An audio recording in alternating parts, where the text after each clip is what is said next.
혹시 사무실에 있는데 이유 없이 막 피곤하고 집중이 안 될 때 있지 않으세요? 그 범인이 어쩌면 우리가 잘 의식하지도 못하는 배경 소음일 수 있습니다. 오늘 이 시간에는요, 이 보이지 않는 소음이 우리 몸과 마음에 대체 어떤 영향을 미치는지, 그리고 이걸 어떻게 관리할 수 있는지 건축 음향학의 비밀을 통해서 아주 쉽고 명쾌하게 파헤쳐 보겠습니다. 내 유일한 해결책은 문이 달린 조용한 반이다. 어느 사무직 노동자의 이 절실한 한마디 아마 많은 분들이 공감하실 거예요. 맞습니다. 배경소음은 그냥 좀 불편한 걸 넘어서서요, 우리의 생산성과 삶의 질을 야금야금 갉아먹는 아주 현실적인 문제인 거죠. 이런 불편함, 그냥 내가 좀 유난히 예민해서 그런 걸까요?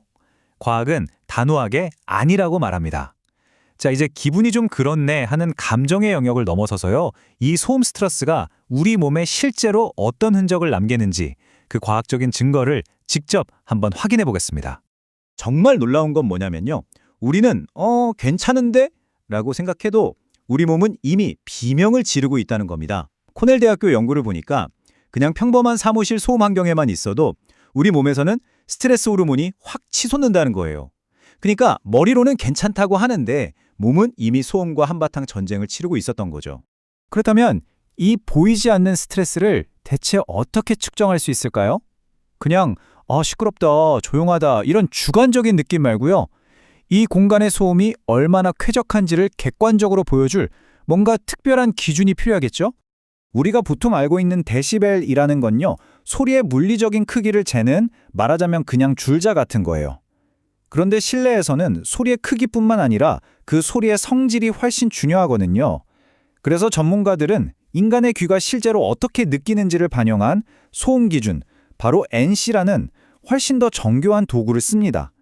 이 차이를 아는 게 모든 것의 시작이에요. 이 그래프가 좀 복잡해 보이죠? 이게 바로 NC 곡선인데요. 핵심은 아주 간단합니다. 이 곡선은 왜 우리가 에어컨의 웅 하는 낮은 소리보다 옆 사람의 작은 속삭임에 훨씬 더 민감하게 반응하는지를 과학적으로 보여주는 거예요. 한마디로 우리 귀의 특성을 그대로 담아낸 거죠. 그래서 NC 25인 방은 되게 편안하게 느껴지고 NC 60인 곳에서는 슬슬 짜증이 나기 시작하는 겁니다. 자, 핵심만 딱 정리해 드릴게요. NC는 소리가 그냥 크냐 작냐가 아니라 우리가 그 공간에서 느끼는 청각적인 쾌적함을 숫자로 나타낸 겁니다. 그러니까 그 공간이 우리 귀에 얼마나 편안한지를 알려주는 일종의 점수표라고 생각하시면 돼요. 자, 그럼 이 개념을 가지고 가장 대표적인 사례, 바로 개방형 사무실, 오픈 오피스를 한번 뜯어보겠습니다. 이곳은 소음을 제어하려는 시도가 오히려 역효과를 낳기도 하는 아주 흥미로운 공간이거든요. 개방형 사무실의 딜레마는요, 바로 이 두 가지 개념이 꽝 하고 부딪히는 데서 시작됩니다. 하나는 음성 프라이버시, 그러니까 내 말이 다른 사람한테 안 들렸으면 하는 마음이고요. 다른 하나는 음성 명료도, 즉 내가 들어야 할 말은 또렷하게 잘 들렸으면 하는 마음이죠. 문제는 뭐냐? 바로 옆자리 동료의 잡담이 나한테 너무 명료하게 들려서 내 집중력, 즉 나의 프라이버시를 완전히 파괴해버린다는 겁니다. 이 그래프를 한번 보세요. 정말 충격적인 사실을 보여주는데요.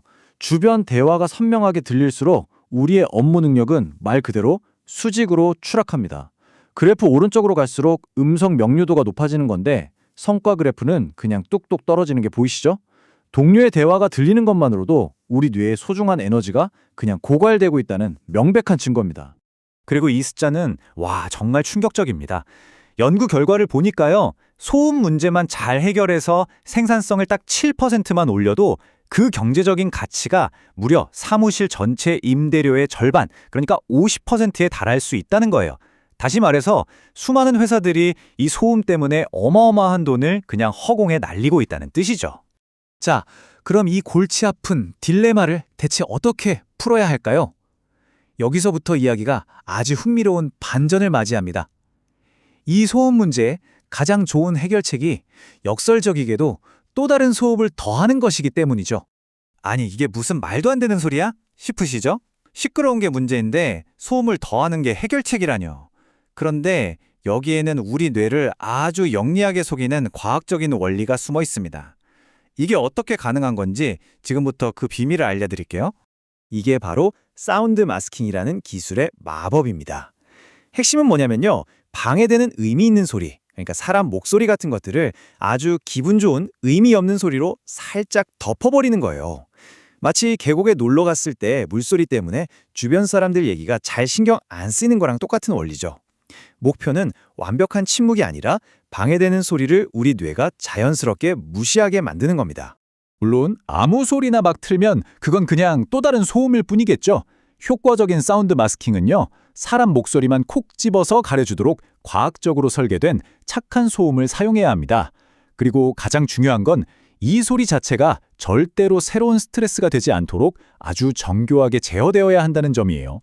자, 이제 이야기를 사무실의 생산성 문제에서 우리 모두의 건강 문제로 좀 더 넓혀보겠습니다. 이 소음 제어라는 게 단순히 일 잘하고 못하고의 문제가 아니라 공중 보건의 문제이기도 하거든요. 이 데이터는 솔직히 좀 섬뜩합니다. 우리가 잠든 사이에 창밖에서 들려오는 희미한 교통소음이 우리 심장과 혈관을 계속 공격하고 있었던 거예요. 밤에 듣는 소음 때문에 심장마비와 고혈압 위험이 이렇게나 높아진다니, 의식은 잠들었지만 우리 몸은 밤새도록 소음과 싸우면서 지쳐가고 있었던 겁니다. 바로 이 점이 소음공해의 진짜 무서운 부분입니다. 우리가 의식적으로 알아채지 못하는, 심지어 우리를 잠에서 깨우지도 않을 만큼 작은 소리조차도요, 우리 몸의 회복 과정을 계속 방해하고 장기적으로는 심각한 건강 문제로 이어진다는 사실이죠. 마지막으로 이 질문을 한번 던져보고 싶습니다. 우리가 보통 집이나 사무실을 고를 때 뭘 먼저 보나요? 채광이 좋은지, 전망이 어떤지, 즉 어떻게 보이는가를 먼저 따지잖아요.